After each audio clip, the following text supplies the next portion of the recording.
Good afternoon, everyone, and thanks for joining. I'm Steve Richard. I'm based in Tucson, Arizona, and metadata, geology, and things like that, what I do. I'll be sort of emceeing the session here. We don't have a lot of formal presentations. This is mostly a discussion session around developing international collaborations with Egypt, ESIP, and what makes sense.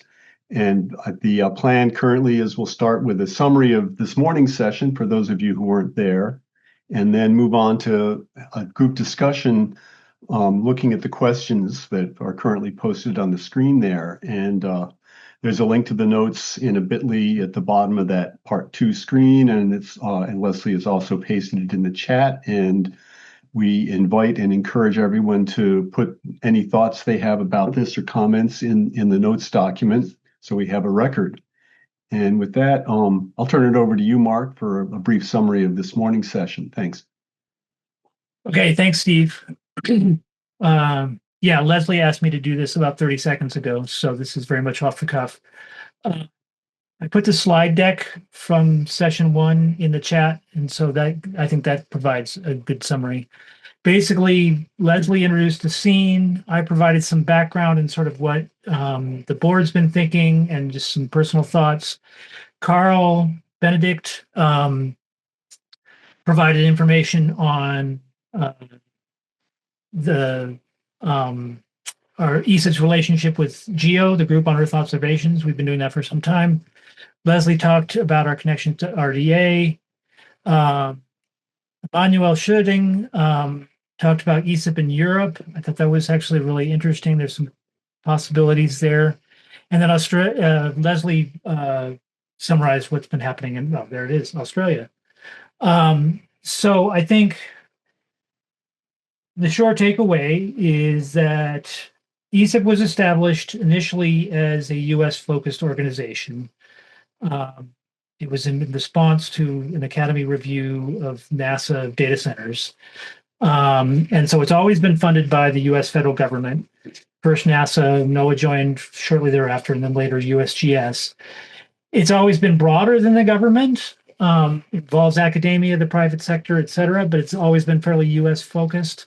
And particularly it's a highlight or a value of it for a lot of people is it really facilitates interagency collaboration. That said, we've been international in a lot of ways for a lot of time, a long time. I mean, our parent agencies have international collaborations. We've had several international members for some formal partners for some time, and then individuals participating. And then some of our products, if you will, have gotten broad international uptake. We've had various conversations over the decades of, how much more we want to internationalize. Decision was made, I don't know, 6-7 years ago to sort of go slow with it in terms of, and really focus on teaching people how to ESIP, how to collaborate effectively and have good meetings and so forth and build community rather than, setting up formal structures or anything. We probably had the best connections with Australia. You might have heard of this hub and spoke approach that they took at they're doing it for this meeting and they did it for the July meeting. And they had a semi-formal structure established there, E2SIP, and which has ebbed and flowed over the years. So nowadays, I think we're looking more hard at international collaboration. My take, though, is, we can decide whatever we want as a board and the leadership of ESIP, but ultimately we have to bring the community along. The community is, if they really want to do it. It has to be part of the culture of how we do business. And the tyranny of time zone session really highlighted that for me.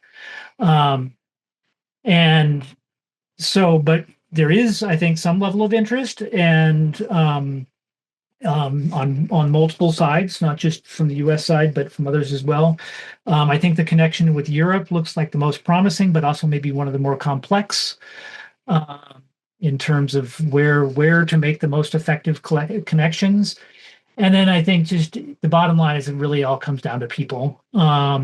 that it's those people like Leslie who are connectors, who make the introductions, rearrange agendas, set up things like the hubs, facilitate all those connections. And I know one of the things that Douglas wants to talk about is what can we do to identify and empower those connectors?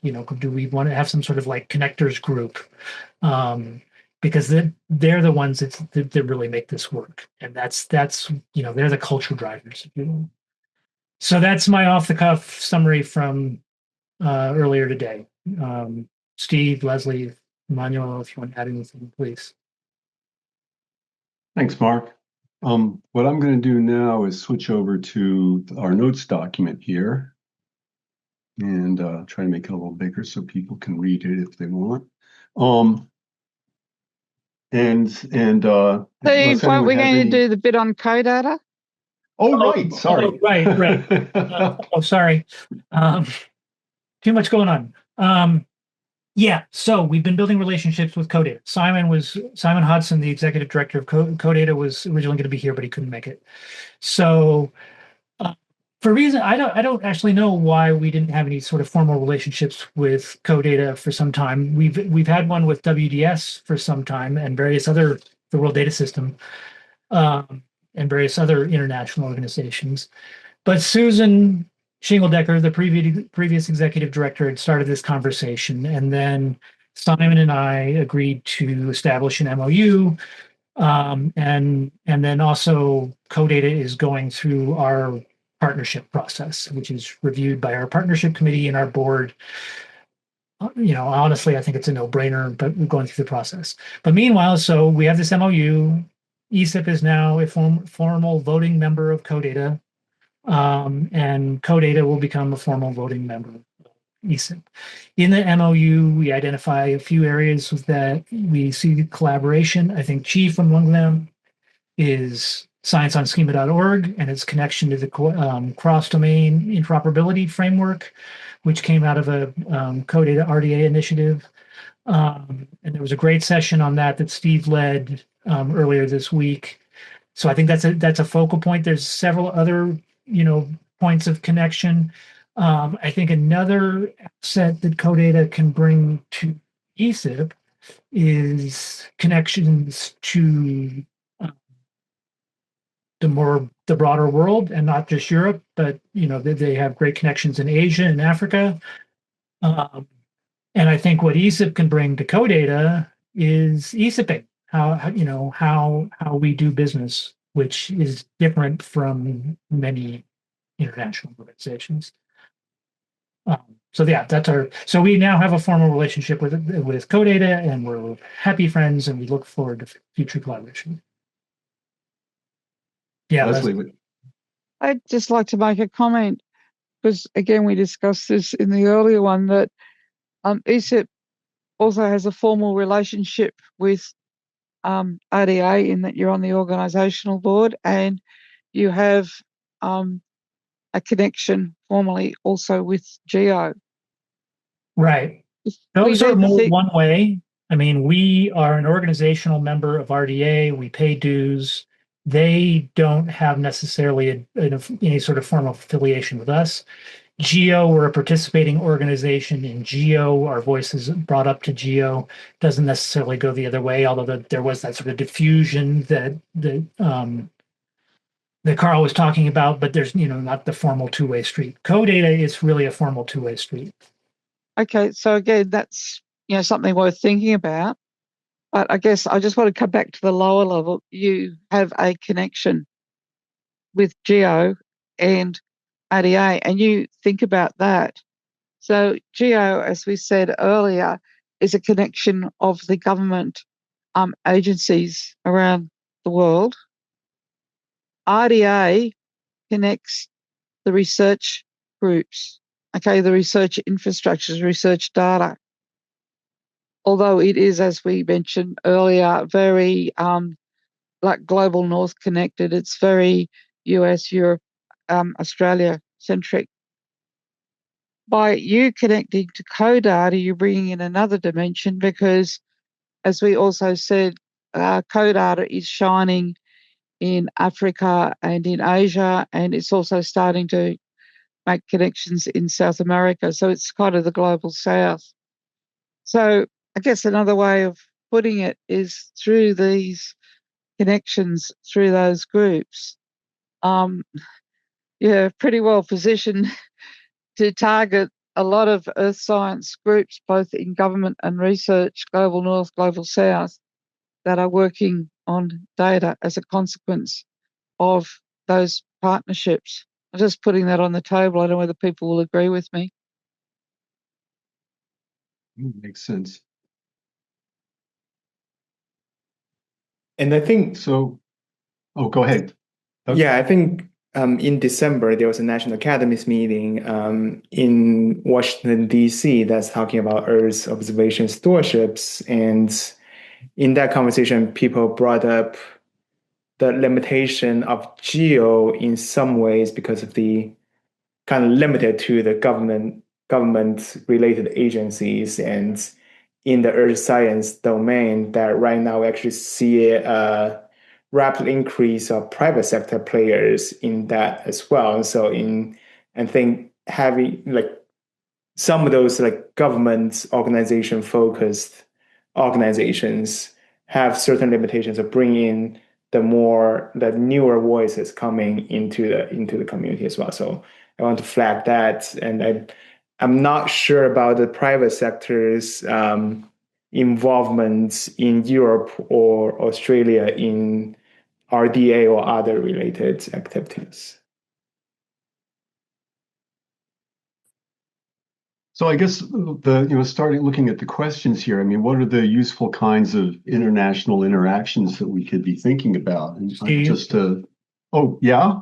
Shelley's got her hand. Shelley, go ahead. Sorry. Thanks. Leslie, should I talk about the project we're working on, or should I hold? I think we'd hold on projects until we get the connections, and then we can do things like I see Doug's put in the chat. Oh, look, here's another project, so that later on we could start to say what are, further down, what are the specific projects we can connect across these groups, if that makes sense. I give my time back to the chair. Well, anyway, but I mean, I was, thinking about these, what are the useful interactions? And in our earlier discussions, there was some mention of the fact that in the past we've had, sort of assign people a role as a liaison between groups, between ESIP work groups, let's say, and RDA work groups. And it seems like that might be one mechanism we could use, is actually really having work groups think about, okay, what other activities are out there across the globe that are related to what they're doing, and setting up some kind of arrangement to try to formalize a liaison or connections to keep track of what other people are doing. To really, one thing that would really help this work would be if there was any funding involved, which is, of course, always the problem with these things, right? But another thing we could be thinking about is scheduling meetings in time, going back to the time problem, is scheduling meetings periodically in work groups, whatever, that are more friendly to people in other far away time zones. Just a couple of possibilities.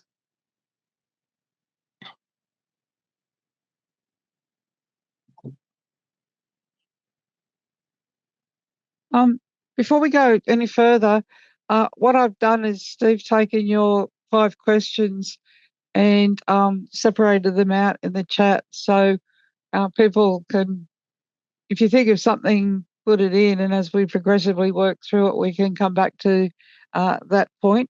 So back to you, Steve.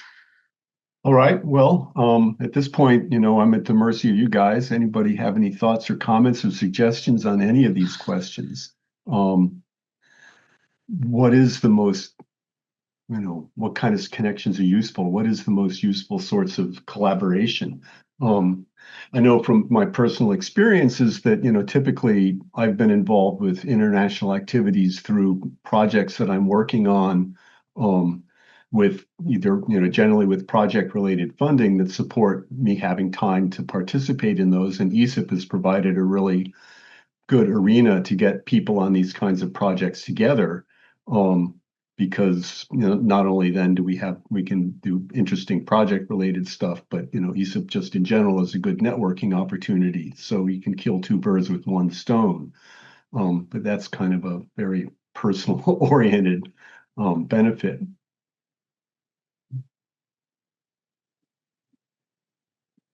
I think one of the key things to recognize, back to the earlier comments in the first session, in terms of the cultural and how that translates into behavioral characteristics of ESIP as an organization, as we look at the question about how should ESIP organize, recognize, and govern.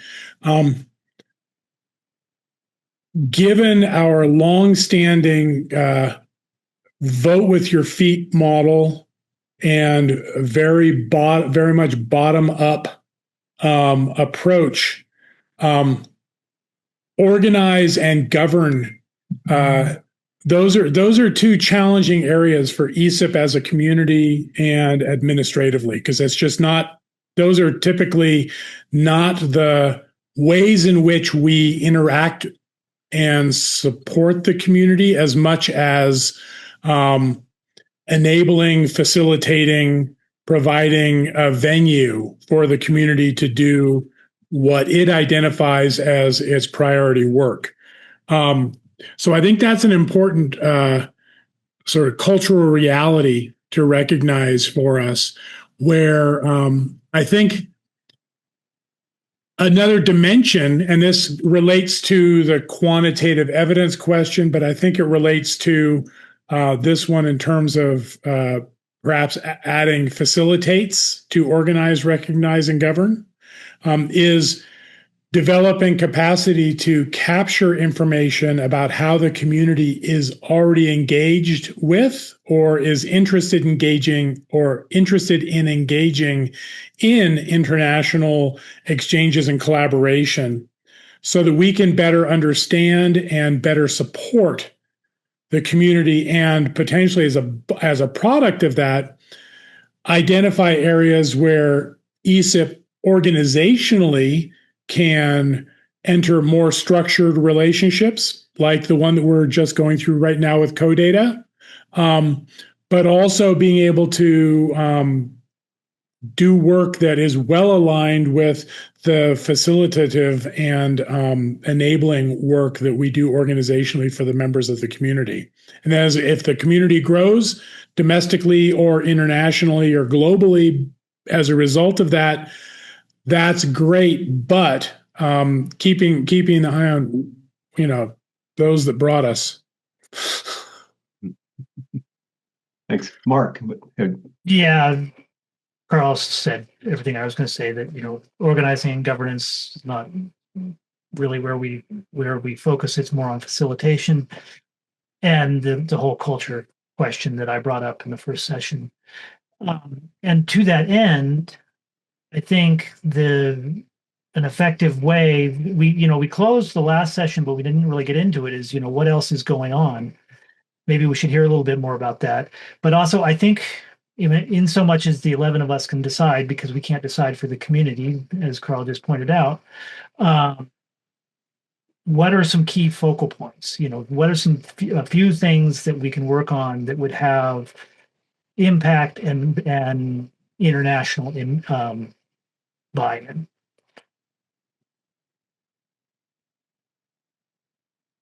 Over. Any ideas for focal endpoints? Think about Emmanuel. Yes. So I think I'm a simple guy. The main contact I had was during the EGU Open Science Help Desk. Right, Shelley was there, Susan was there, and I think we missed a big opportunity there. Because we didn't have any material that we could pass on about ESIP. There is at the moment, at least as far as I'm informed, there's nothing that we can give people to explain what ESIP is about and what they could gain from that, and basically which is inviting for them to join. Right. So from the outside, it still looks like it's helpful, it's useful, it provides really extraordinary products, but it's not very inviting for people who don't know what it actually is. It looks, and it is, very US centric, and for that, as an immediate activity, I think what we could do is, just write these things up in a kind of flyer, or like a very brief way, in a way that we can pass it on at EGU. But EGU technical is not the right venue for that, because most of the people there are scientists. There is a growing community of data people, but mostly it's researchers. So we should also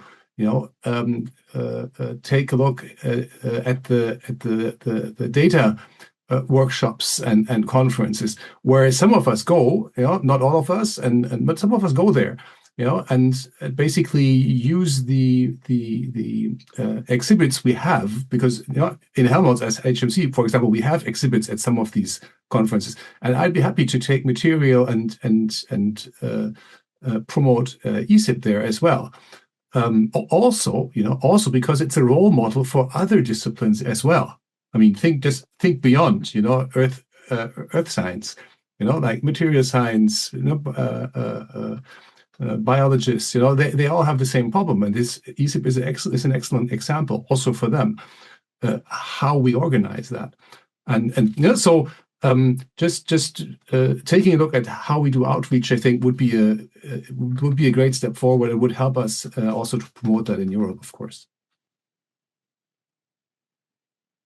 Interesting. Well, we've got some stuff. Let's see. So Mark said that you have a one-pager, Mark, you said, with the outreach kind of material? Yeah, we have a little one-pager sort of, highlighting what the value proposition of ESIP is and what we do. It's primarily geared towards a funding audience, but I think it would work well for the community too. We've just drafted it. Zoe Genti's drafted it, and I'm looking at how I can make that more publicly available right now as we speak. Yeah, let me know, and I'd be happy at the very least, I can email it to you, Emmanuel. Right, yeah, or you email it and I get it printed or so. Like stuff like that is really easy. To get a few copies printed so we can distribute it. I could do that here right away, no problem. Yeah, no, Douglas, I think we do want to Zenodo it, as you put it. Just not sure that Zoe is absolutely 100% positive it's for the final version. It's still labeled draft, although I've sent it to a number of people. So stay tuned. Shelley, I see you have your hand up. Just building on the EGU data help desk and that thread, we are there's a number of things that happened just in the last 12, 18 months that actually makes this moment really important and notable and possible. I think Susan Shingledecker, her first time coming to EGU was last year, I think. Is that right? So all of a sudden it made sense, right? And you could make really close contacts with the folks there. But even without Susan, the data help desk easily moves about the world.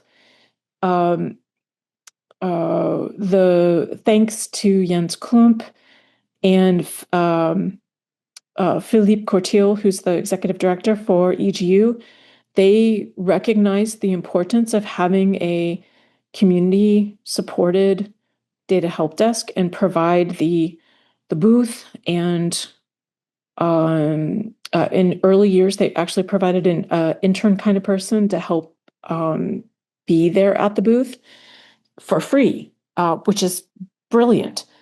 And then the SE section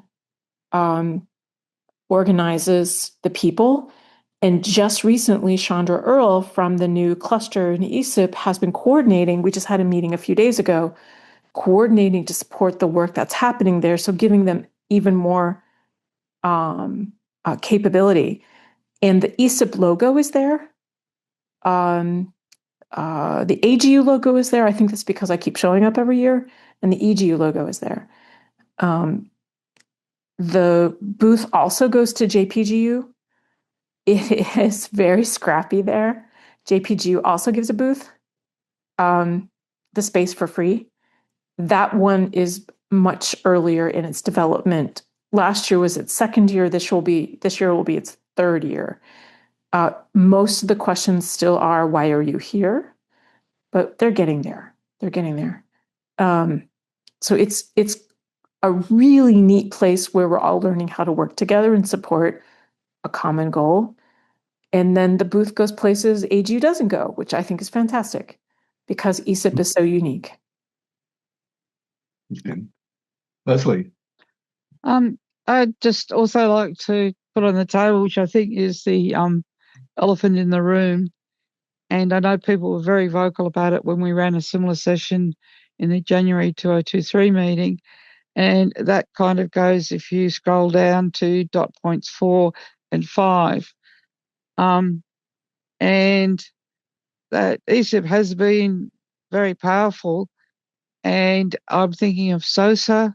I'm also thinking of the AI readiness group that's starting to come off. And as things grow, people forget that they, originated in ESIP. And so if ESIP was going through some justification or something like that, what are you doing? I think we also, in the back of our mind, we're sort of thinking about how do we join internationally? Well, already you're having an impact internationally. And I just do not think the help desk is another example that ESIP is documenting, recognising it, which is my point 4, and then 5, assembling quantitative evidence of your reach to the international community. I know there are a lot of people who feel it's a national organisation in the US, but certainly in my experience, we don't see it as a US-centric organisation. We see it, if you like, as a US leading in global informatics. I'm trying to make that subtle difference, but whether or not we go ahead with formal international collaborations, my recommendation is that ESIP start getting this a bit more formal so that if people say, oh, what's this organisation? You're going through a review, how valuable are you to the community? You've got this quantitative documentation.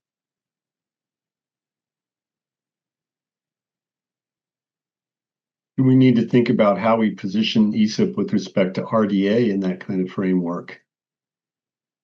Yeah, well, again, that was what came out of when we were discussing RDA at the previous, the 2023 meeting, was that it was clear, and I think it's also happening in GEO, that the ESIP clusters are influencing and creeping into RDA, but they very quickly lose this identity of coming from ESIP, and in many cases being led by people who are partners, whose organisations are partners in ESIP.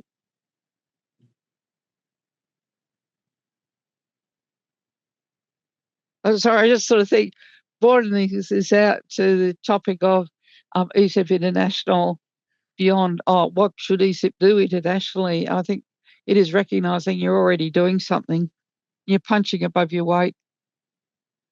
But I absolutely want to second that, Leslie. That's exactly true. That ESIP doesn't do a very good job in branding their own products or their own achievements sometimes, and yeah, that might be humbleness or whatever. But maybe if we want to outreach, then we should put more effort to that.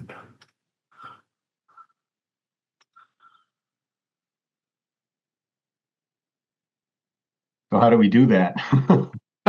Well, starting with your blogs and your newsletters, I don't know how many times we've posted that blog that you did on the hub and spoke. And as I referred to earlier, EGU has now picked that up. Yeah, I was going to say something similar. This is definitely something ESIP has been thinking about. It's something that the board has directed me to work on, and Sarah going forward, as well as the whole staff. We could use your help with those stories and impact. And so, like, the blog is a great thing. Anybody is welcome, encouraged to write a guest blog. So if you have a cool story, I think a so-so C. diff blog, Steve, whether that's you or Adam or Colin or collaboration, I think that would be really powerful. Doug Fills did a really nice figure. I don't know if Doug's on this call, showing where SOSO fit into the sort of international interoperability landscape that I think is really compelling. So yeah, help spread the word. But this just reinforces a lot of what we've been thinking about, and it's helpful thinking. And see if we could get some way of this recognition, and that you're not just a US group, that you are a powerful player in informatics. It then helps us, like in Australia, justify why we want to have connections in our own organisations to ESIP.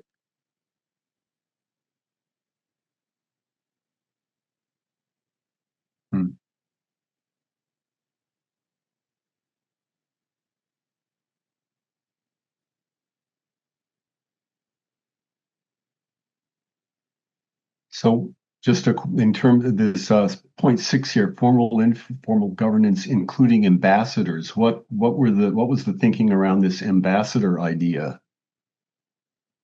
Leslie, do you know what the background there is, or the thinking? Or Mark, or anybody? I didn't do ambassadors, but again, see, one thing I was also thinking about, looking at being presumptuous, looking at the membership of the ESIP board. You do have, was it 3 positions for, was it member at large or something like that? Something not quite intuitive.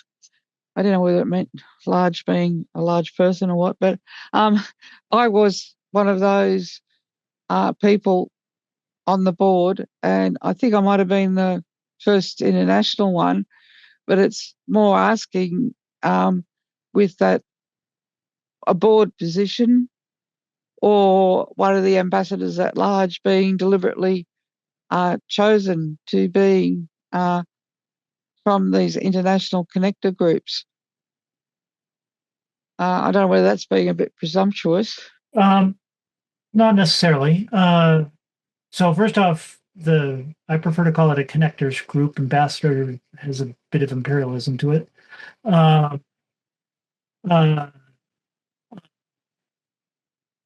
That's Douglas's idea, and I would like him to talk a little bit about how we might do that. Regarding membership on the board, so the at-large members, at-large, I guess that's a U.S. term. That means you're not from a. It's often used in a political situation where you're not representing a particular geography or constituency. You're represented the group at large.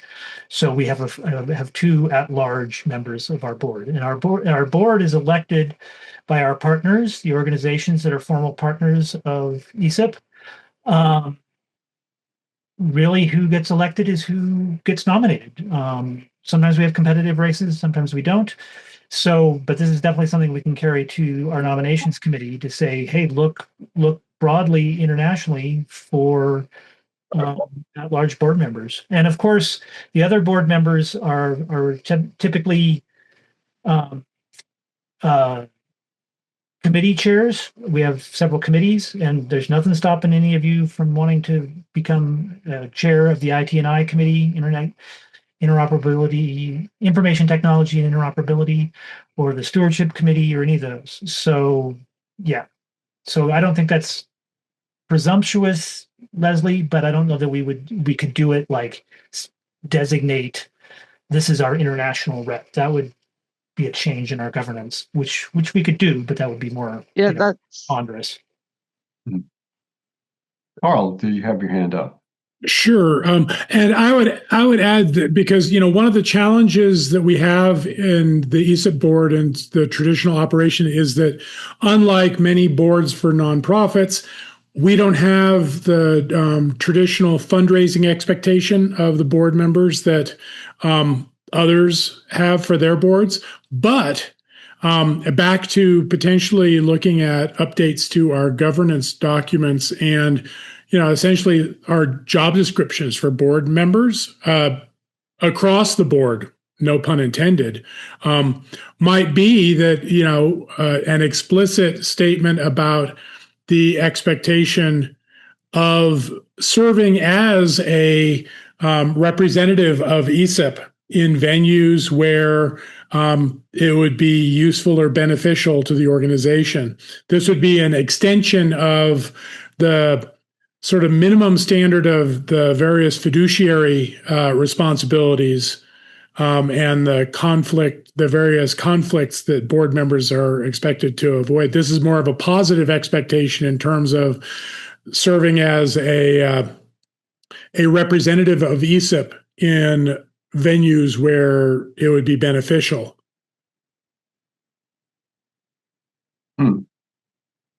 Leslie?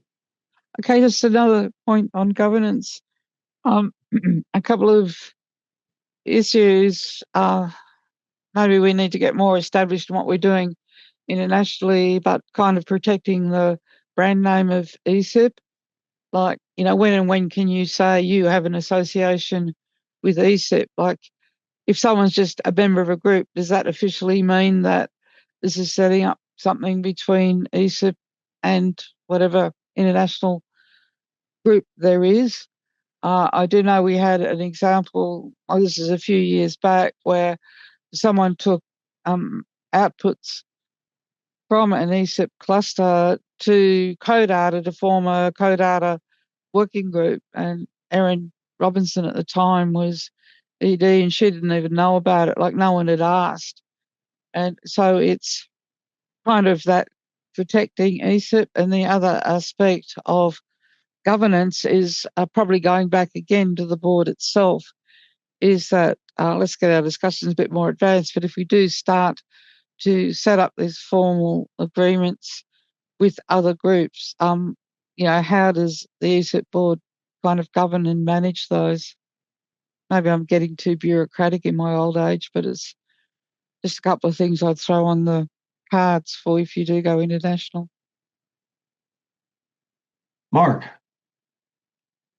Yeah, speaking to the question of who can speak for ESIP, that's not an easy question, actually. So ESIP formally is an organization of organizations. Organizations join as partners. Those are our official partners, as we call them. They're our members. They are the ones with voting rights who elect our board, endorse products, things like that, approve new partners. That said, most people who participate in ESIP participate as individuals, maybe representing their work, but that's what they see it as, is a collection of individuals. And in that capacity, I would say that anybody could sort of speak informally for ESIP. They're like, I'm working in this ESIP cluster. We're doing this cool stuff. Y'all should check it out. And I think that's actually good practice. That's openness. We heard in the panel earlier today that, opening all your products is really important because that's what gets them amplified and translated. So credit in my mind for this sort of thing should be somewhat secondary, but of course ESIP does need to be visible. To speak formally on behalf of ESIP, then you probably need to have some office, be it even just a cluster chair, or say as a partner or something like that. And so we've never really, that I'm aware of, really grappled with that. Carl's been in governance for a long time. He can maybe say more, but yeah. So it's just there's not a real clear cut answer on that. And this gets back to this branding question, where historically we only have a handful of endorsed products. That's a relatively new concept for ESIP. but our clusters are cranking things out all the time that get adopted into places that we have no idea where they're being adopted. And so that is an issue as to how we can better keep an eye on that while keeping the loose bottoms up sort of approach that ESIP has. This is where this comes from, is that we're not steering, so we're not owning, we're just facilitating. Well, and I think, and I added this comment to the chat as well, that trying to distinguish between any member of the community who is speaking about their work in ESIP and the products that they have been contributing to or participating in the generation of, that's absolutely something we want to continue to encourage. But yeah, there is a distinction between that and representing ESIP. And I think, that's something that the board members in their formalized roles within the organization, the other elected leadership, the ESIP staff, and then if we were organizationally inclined to specifically identify others who would be empowered to speak as representing ESIP, where they're putting the ESIP branding next to their name in a virtual meeting, as I also alluded to, that I forget to do half the time when I'm in calls with Geo. So they think, it's easy to forget. Is this Carl or is it somebody from ESIP, waving the ESIP flag in that context as much as anything else.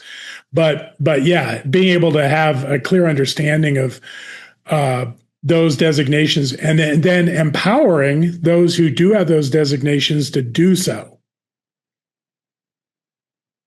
Right, and which would sort of require the board to kind of make decisions about what sort of statements the authorized representatives could make, I guess. Sorry, Douglas, I see your hand up. Yeah, I think that might goes to the endorsement process that ESIP currently has, right? Because I know ESIP signed on to some of the declarations and or the policy related statements, and those are all endorsed through the assembly process that Mark described early on. So I think there is some of the formal way that ESIP endorse or recognize some of the specific statement of things that we want to be part of.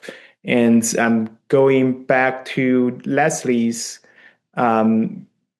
question or the discussion about what specific case before of a work product being leveraged by other groups and then develop new things, I think, in my personal opinion, I think that's a good thing that people are using what ESIP is doing. But I think that goes back to the concern if ESIP is being recognized in those processes. And I think that probably will be a separate question. And I think I'm happy to see that the outputs from ESIP groups being used, because that's a kind of complement to what ESIP has. But probably it's more thinking about how can we document or make sure people are aware of this is ESIP related outputs, and so that can draw people back into ESIP rather than just completely spin off from ESIP.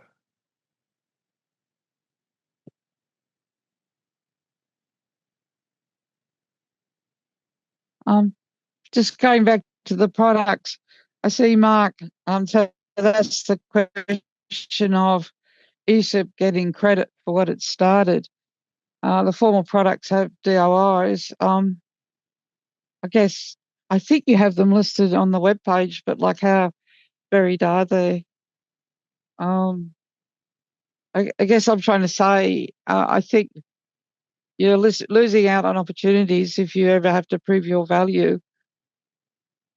Because particularly with SOSA and then the data started that have been groundbreaking. Are there mechanisms through something like the licensing on that could, the CC same or site as kind of licensing with some sort of ESIP mark on the product that would then theoretically carry with it as a way of That- keeping track of that? That's an interesting thing. Are the ESIP outputs licensed with a CC BY or something, or do they all have a DOI? Like, how formal is the list of them? So we have, I don't know, half a dozen endorsed products. The very first one was the data citation guidelines, and that they never endorsed a product, and so that was where they established the process for endorsement. So, like I say, we have about a half a dozen. I believe so is one of them. Not every cluster bothers to go through the process, so there's things that come out that don't go through that endorsement. What is endorsed is published with a DOI, and they're all available on our website. You should be, I think they're pretty findable. You tell me. Are But they licensed? they're all licensed CC BY. CC BY, yeah, okay, good. Want to be personally, I wouldn't want to be any more restrictive than that. Mhm. CC BY is, nobody enforces it. And so I wouldn't want to put a formal license personally that, formally required attribution or kept it limited in some way. That's my I opinion. was just wanting it to be CC BY. That's all. Like, it has got CC BY on it. I just didn't have time to check. Sorry, keep going. That's it. It's just that most of our stuff is not formal. That's just not been our culture. It's the culture question again. It's, somebody comes to a cluster, they have a problem, they want to work on the problem, they solve the problem. Maybe that results in a product, but it's maybe kind of an informal product that just gets implemented in a number of organizations and then maybe spreads organically. That's historically more how we've worked. So, which doesn't facilitate tracking and credit as much as maybe we would like. Stephanie. I put that in chat as well, but I have a Google Scholar alert that looks for mentions of Research Data Alliance, and I get, like, every day, pretty much every day or several times a week, I get an email with some stuff that mentions RDA.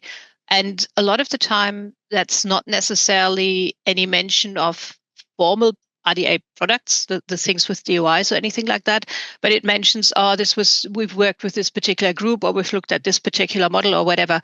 So even something as simple as that might be helpful to just get a bit of a feel for where your things are being used informally, maybe, and that might give you a little bit of a feel for the basically.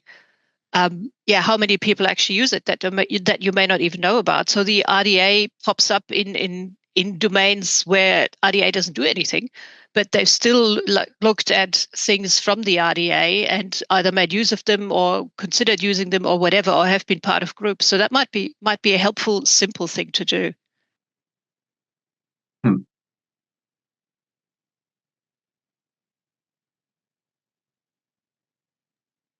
Kelly, I see your hand up.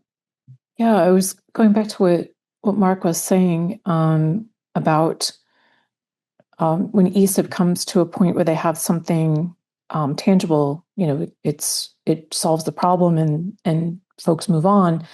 And Leslie, I suspect in the RDA session earlier that you might have talked about how some things, if they needed international attention and endorsement, that we have brought a number of things from ESIP to RDA, and then we do back and forth updates to keep everybody informed.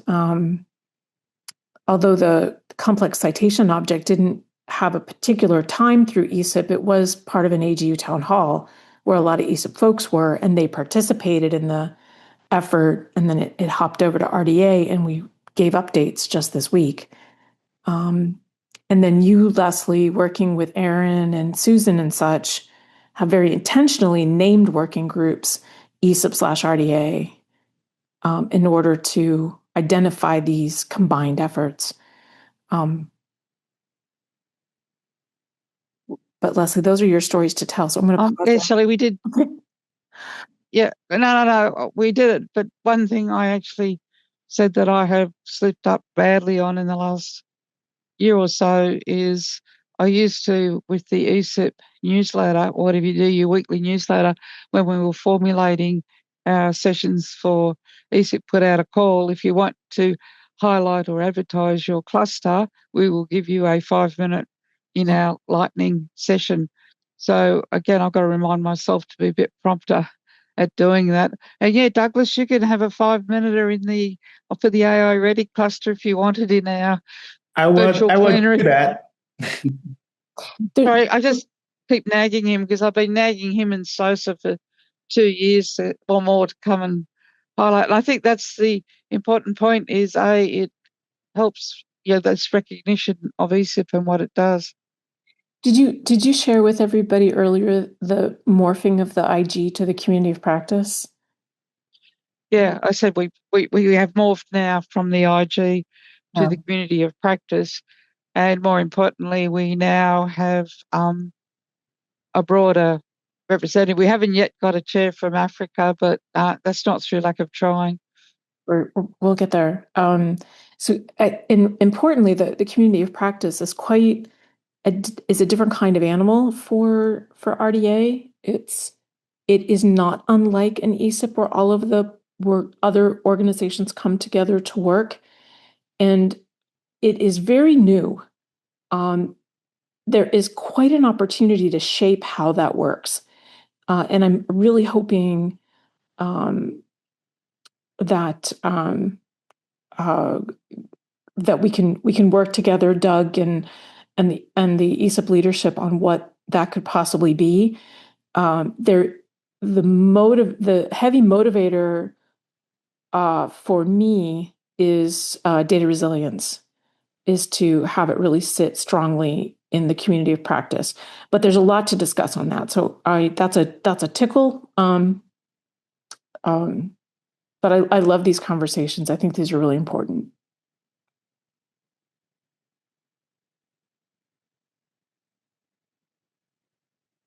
Looking at the questions here.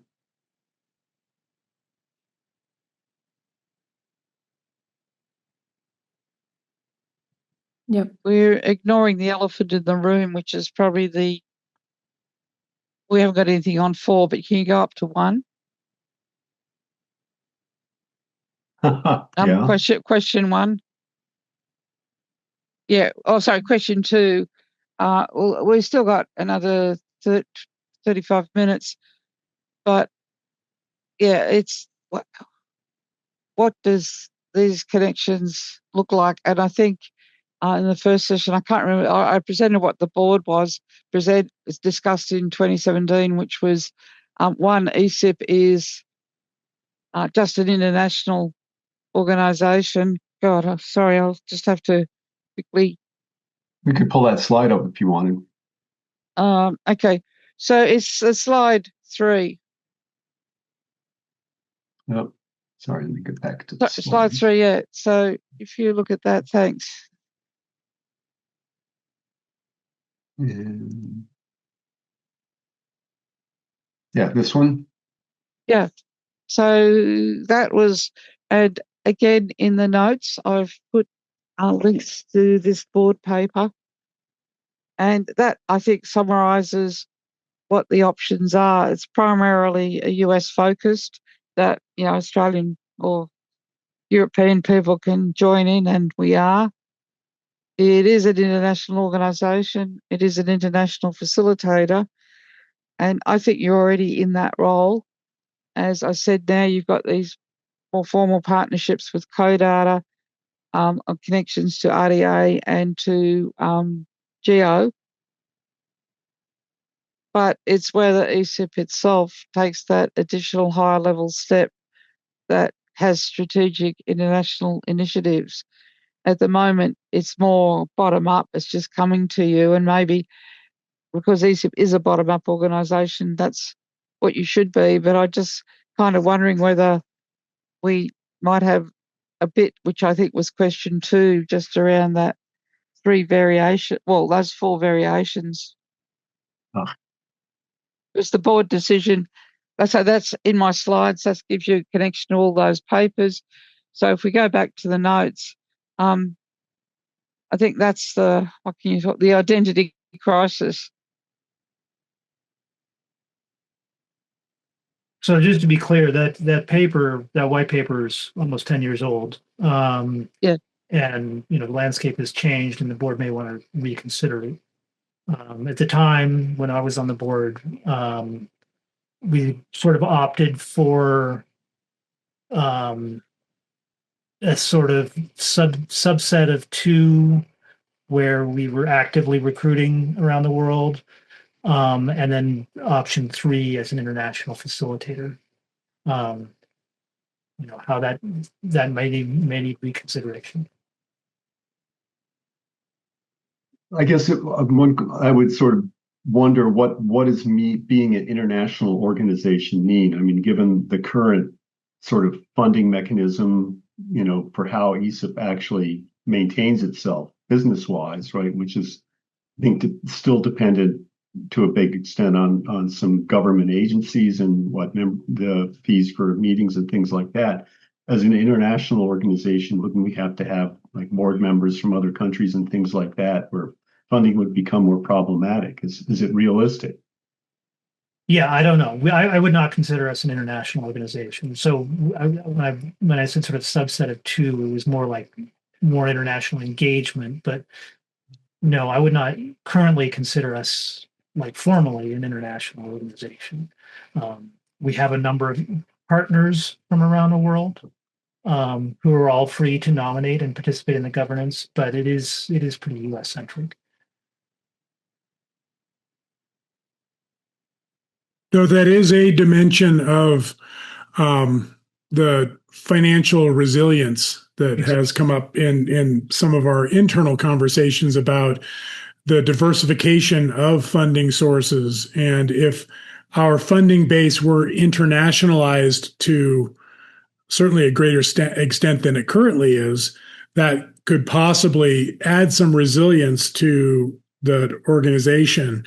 But there are challenges, to say the least, in the mechanics of obtaining and effectively using international funds in supporting organizational activities or operations.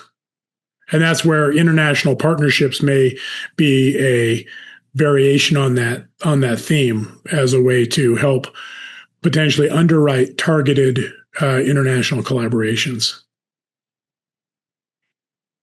Manuel. Yeah. So that's I could imagine that, like, the large research organizations in Europe could participate and even with resources, fund into ESIP. I don't think that's impossible. It would probably create significant administrative issues. That's right. I mean, I'm with Carl there, but I don't remember. I think maybe the last summer ESIP meeting, or that we had a meeting on resources and funding workshop. I don't know whether that was last summer or last January, where we also discussed, for example, in-kind contributions, or just maybe not passing the funds directly on to ESIP, but basically creating local funding accounts for that, and creating kind of sub-projects in order to handle the funds. I don't think that's impossible. We just need to come up with a proposal that outlines the benefit for the organizations, and I think actually that's very easy to phrase. I don't see that as impossible. In particular, because the organizations are eager to connect with the US, also in resilience, in exploring the resilience. That's a good chance to actually get these kind of things started. You cannot believe how this is discussed in Germany, and they are ready to release significant funds. Honestly, really, and my concern is that these, they get wasted, in projects with people who have no idea and no connections to the US at all. So I mean, there's big potential for that, as far as I can see, and yeah, I think that the workshop you will see, Shelley, in March, there will be. I'm sure there will be offers on the table from the Europeans. There already Interesting. are. So Right. yeah. So we do you want, Leslie, do you want me to hold on I that? just wanted to follow on from Mark. I've just put in the chat what our program is, and if you go to the link, you can see we've got for agenda item 5, round the world tour of key data initiatives across the country. So that's an open invitation for someone from ESIP to present on what ESIP's doing. So again, that's the value of that community of practice, is it helps people. I'm not going to say it internationalizes ESIP, but internationally it makes people aware of the excellent work you're doing in some of your clusters. Back to you, Shelley.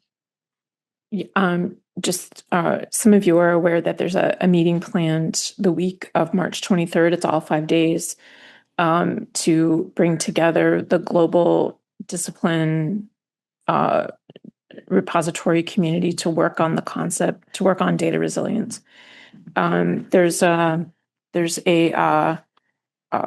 number of folks that will be in attendance, and the list continues to be refined. ESIP is a critical element of that attendance. Tomorrow during the Council for Data Facilities meeting, we're going to talk about it very specifically. One of the threads for that meeting is discipline-specific repository stability, specifically targeting those challenges that the NSF-funded repositories are having, but framing it also in a global community, because the US is not the only repository that is in danger, but we are a very keen, not keen, but I'm sorry, it's too late. It's late. It's later for some of you. Emmanuel, I don't know how you're still awake. Yes, please, Mark. I'm actually holding until you're finished with your week to ask you that question. So yeah, if you know the answer or want to stay on and you can tell me the answer. I did send the first round of invitations out last night. I have another round just about ready to go, so it'd be great to get that answer. Leslie's helping me with Australia. I've got folks helping me with Germany. Emmanuel gave me some points. I've got folks helping me with the UK, folks helping me with Canada. A couple of folks from Japan, and then we're trying to get some low and middle income countries and their representatives for CARE. Can I just Leslie, again say this, that this resilience work that Shelley is building on, and how I've shown those major infrastructures, ESIP, EPOS, Oscope and Earthscope and New Zealand are now working on it. I am involved in the Sustainable Data Management Cluster, and it blew my mind with what you were doing with the repository scorecard. And I took it to Tim, and I said, look, Tim of Oscope, and said, look, this is something that I think we should think about for the big infrastructures. And so again, it's ESIP catalysing something that's, well, initially got across those earth science infrastructures, and now, as Shelley said, is going even broader. And I so hope that we do get the recognition for ESIP in catalysing this. But again, it's just that trying to get over to you guys the impact you are having, which I don't think you're either recognising or you're being a pack of, what do they call them? Shrieking violets. well, it Well, sounds the other like one is mushrooms. keep us in the dark and feed us. Yeah, okay. I didn't. Is this mention that. resilience question a good point of specific connections, going back to question 2 here, is that what, a possible answer to this for this session, a takeaway? The galvanizing statement for that meeting is, even though we have we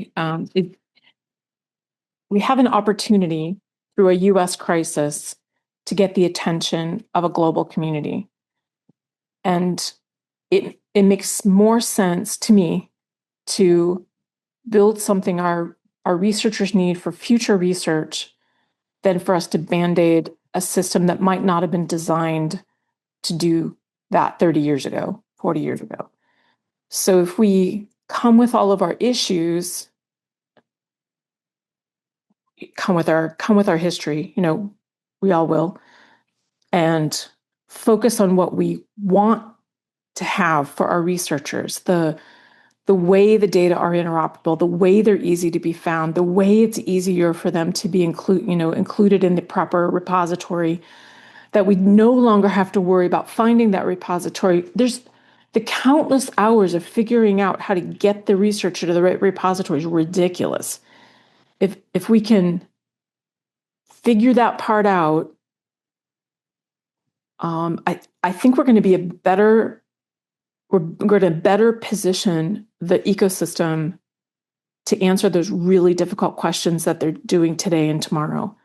And if we hold that in front of us as our iterative goal, like we keep iterating till we get there, I think that will keep us all in a path that makes sense and less in a doom scrolling situation that we all do today. So something like that. Oh, was that cheering? Did you just cheer? That was cheering, yeah. Oh man, that makes me so happy. I don't know how many of you saw Mark Carney's or read Mark Carney's speech to at Davos. He's the Canadian Prime Minister, calling for the middle-sized countries to rally. And I think that's, I said in the opening plenary, we're not going back, and I don't mean politically. I mean in terms of science. We need new models, and this is a way towards that. And so we need to rally as a community in terms of forming what that looks like. And our global friends, as Emmanuel was saying, are eager. I was at the EOS symposium in November, and they were so eager, and they're so challenged with figuring out who to talk to, because we really don't have U.S. representation. Like RDA US has dissolved. The National Academy's Board for Research Data has dissolved. I meant dissolve, not resolve. Dissolved. So it is ESIP. It's you people. It's us. That's it. So we have some money.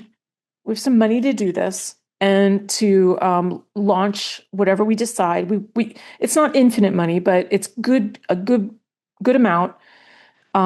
We can have about 100 folks in the room, give or take. And I'll tell you, there's so many people who are just so amazing. It will be very difficult to make the right decisions on the people in the room. We will have a hybrid option when we're in plenary. There will be breakouts. So there's some folks that will be disappointed that they can't go. There's money for everybody to travel. It will be in Berlin. We are not going to do this in the U.S. We're going to go outside because we are double downing on the commitment to global cooperation. We're going to go to Berlin. Why Berlin? Don't ask. Don't ask. If you only knew the behind the scenes on how we picked Berlin, there's the rhyme or reason is I can't hold it up. It's as much as I put my hand in a bag and pulled out Berlin. Pretty much that's how it went. Hey, we're humans, If you only knew the craziness. But we got there, and I do think it's a good choice. There's, it's a good location for folks to get to from Europe. It's not much better for Australia, sorry. The US, we head east. We can do that. We know how to do that. Yeah, and I think it's exactly that, the moment we're in and the emergence of the vulnerability that, here, we're a poster child here in the US, but any repositories that depend upon a single national funder, or where it's a short funding stream to a single source of failure. That's what's been highlighted here, and the internationalization of how we envision a repository network, for example, that has multiple streams of funding and is serving the users in multiple jurisdictions, seems to be, I hate to say it, but a bit of a no-brainer when it comes to trying to provide some insurance against unilateral actions by a single nation, small or large, that we have perhaps gotten a little comfortable relying upon. You couldn't have said it It's better. a sort of off-the-wall question. Are there going to be Chinese representatives at this? Because they're deeply engaged in a lot of these kind of activities in their country, and they have a lot of resources. That's a super difficult question. The invite list does not include anybody from China. But maybe that needs to be a thread we talk about. It's a really hard thread. Right. Well, there is this Deep Time Digital Earth project that Codate is involved with. It might be an entry point with relatively low political cost. Oh no! Please understand, it's high political cost. It is high political cost. The Deep Time Digital Earth, the choices that they made on how to honor the data licensing has made a really big problem. And now, if I'm wrong, please correct me. But they have pulled the data in and then not honored the licensing or attribution. I understand. So it is incredibly difficult now to work on data stuff because of that. Right. Okay. It doesn't surprise me, but it's unfortunate. Yeah. No, I completely agree. And to be really clear, AGU as an organization is very committed to Asian members and authors.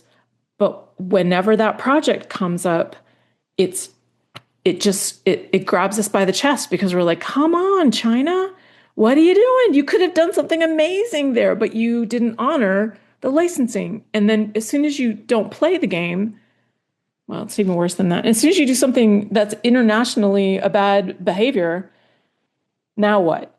And we're in the middle of now what? I don't even know what now what is, except to not answer the questions from the people who are working DDE on my email. I can't do it. I don't know what to say. I don't want to get bogged down in that issue, but I'm also caught up in it. And part of the problem was the GeoGPT, the tool that was developed. And what has now actually happened is GeoGPT has completely separated out from DDE. So DDE is still running as the data, and as Steve said, I'm involved with CoData, where we're basically trying to bring together, because in order to do what they've done, the Chinese have created a heap of standards that repeat what's already out there. We're just trying to get that harmonisation going, but to try and, limit the damage. The GeoGPT is now a completely separate entity from DDE. But yeah, it's going to take ages to recover. And maybe that could be something we call out as something that we can get help from someone to understand. Right now it's a hot potato for me. Yeah, right. And it's really a sort of cultural approach to things that, I worked on the metadata catalog with those guys, and yeah, it's just, they have a different way of thinking about things. Yeah. And so it's more, I don't know, it's more than just educating people. It's really a different culture. Yeah. And it's And tricky. maybe spending some time talking to you, Steve, could help me understand what the approach is, but it is a big old hot potato for me. Anyway, sorry. Happy to So help there. Yeah, right. We're digressing. Let's get back to. We've got another do we 12 have any minutes. takeaways? Are we supposed to? No. Should Well, we needed to get the right? takeaways, but also we all. Oh yeah, Doug was supposed to, sorry, okay, in the agenda, right. We're getting down to the wire. Do the three takeaways, and Douglas. So which goes first? I've been mostly in the listening mode to what people have been saying. And I think a lot of things has been already discussed. Really, we want to be very intentional about international engagements and recruitments, working with and also representing different regions. Right now, I think there's some comments in the chat about we should go beyond just US, EU, and Australia, and also other parts if we are trying to bring in the international elements to ESIP. And I think in this two session already identify a lot existing connections that ESIP has internationally. And so that we first of all probably need to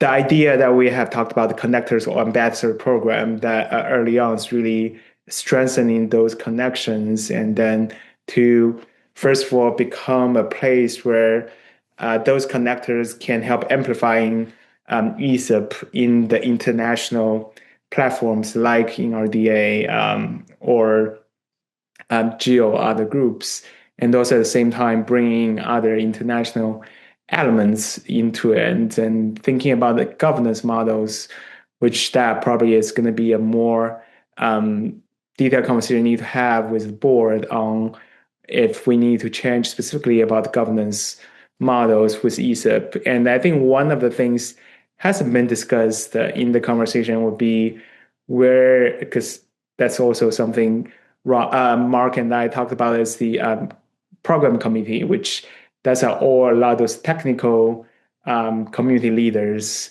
including the data stewardship, IT&I, education, and the semantics.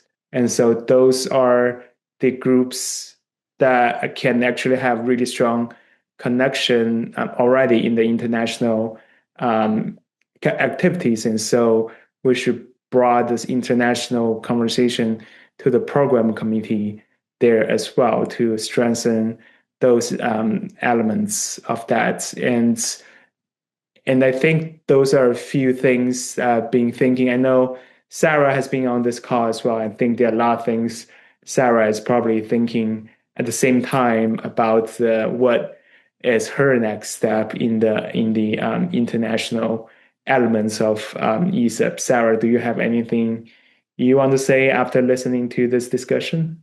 Well, I've kind of dipped in and out, so I haven't heard the entire sweep of it. But I think that one of the things that we need to be especially careful about and thoughtful about is,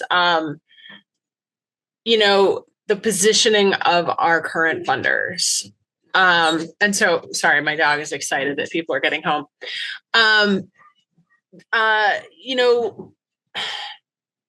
Yes, ESIP is absolutely in a position to engage internationally, and we do not have a lot of unrestricted dollars. And so as agencies get a little more picky about who's playing with whom on the US government dollar, we need to be thoughtful about how that works. So this is something that, is part of a longer conversation with our funding agencies about, what can we do kind of as a proxy for government involvement, things like that. Like we need to kind of understand where the fence lines are drawn and how they keep updating. Just this week, if you're following the news, I know we talked about it a little bit, who said what at Davos. it's like a constantly shifting landscape.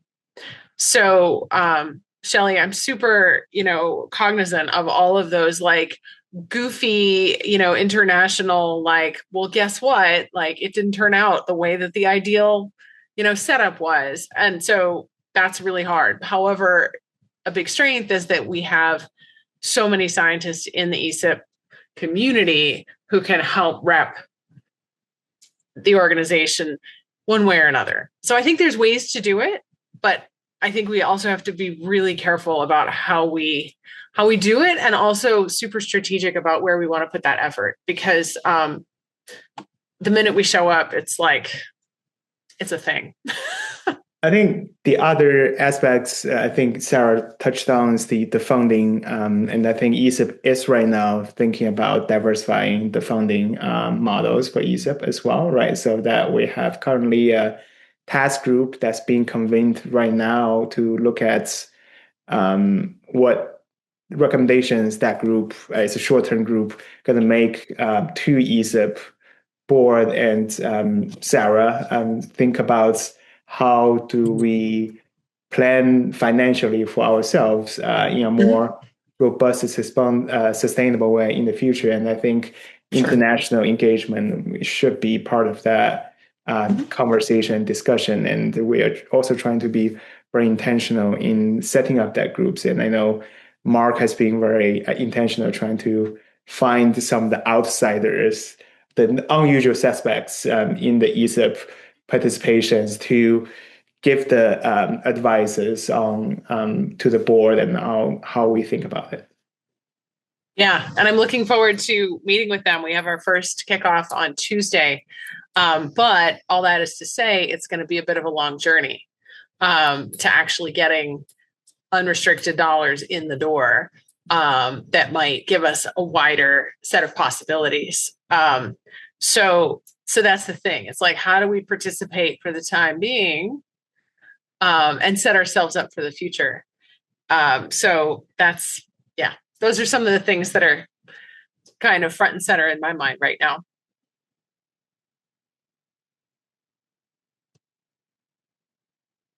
Well, thanks, Sarah and Douglas. I think that kind of leads into the three key takeaways. I'd just like to volunteer what the first one is we were framing this as, should ESIP go international? I think we've got the evidence that ESIP already does have international connections, just even starting with its membership of GeoCodata, relationship to RDA, and then all these obnoxious Australians who keep turning up at your meetings and doing hub and spoke. So I think the key takeaway point to me is that ESIP does have international connections. And so then our next two takeaways should be about where do we go from here? I think it needs to be recognised and sorted out.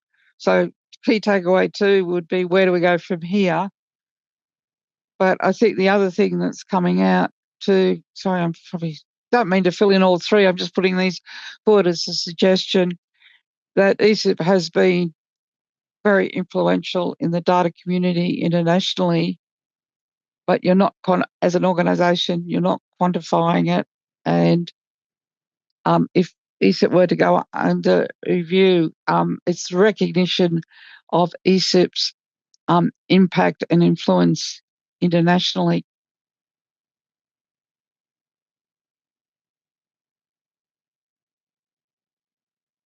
And then what was the third one? The third one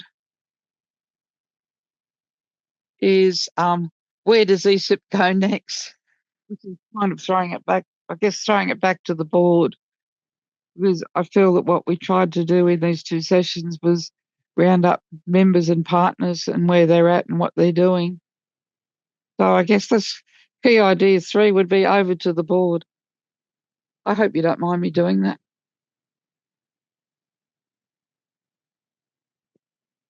Does anyone have any? I mean, we can have more, Steve or I have to present this at the wrap up. So, what else do you feel was the key takeaway from this?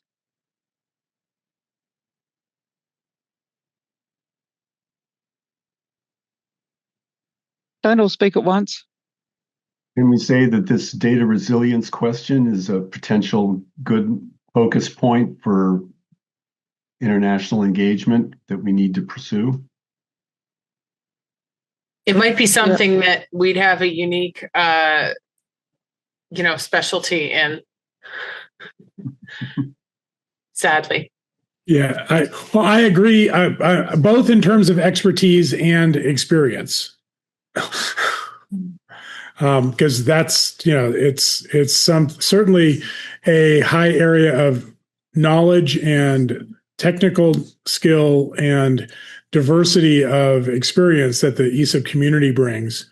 And we've been up close and personal with the challenges as it's unfolded recently. So I think we can definitely see that as a community strength and an organizational asset, as challenging as it is to acknowledge it. Hey, it's making lemonade out of lemons. Yeah. Well, I cobbled some words together there. I hope that sort of captures the idea. And I think what I like about that is that it's not, that's not an issue that's just like only relevant for tomorrow. And so if it takes us a while to get our house in order in terms of like, how does international engagement fit into our financial future, into our strategic future, we're still going to have something good to say on that topic, up to and including the time when we feel like we can say, ta-da, we're here doing the international thing out in the open. So I think that I like that identification of that theme as an area of possibility because, we've got the strength in it. Sad. I want to echo that too. I said we needed to pick a focus area or two. This seems like a good one. And I said that, it's not just the board, it's the community. This is something the community could certainly get behind. Well, good. I think we're at time. Anyone else have any other closing thoughts or thing they wanted to add or comment on? Any good jokes or anything? If not, thanks for joining and really appreciate the input. And we'll put something together here. And thanks to all of you for participating and being here.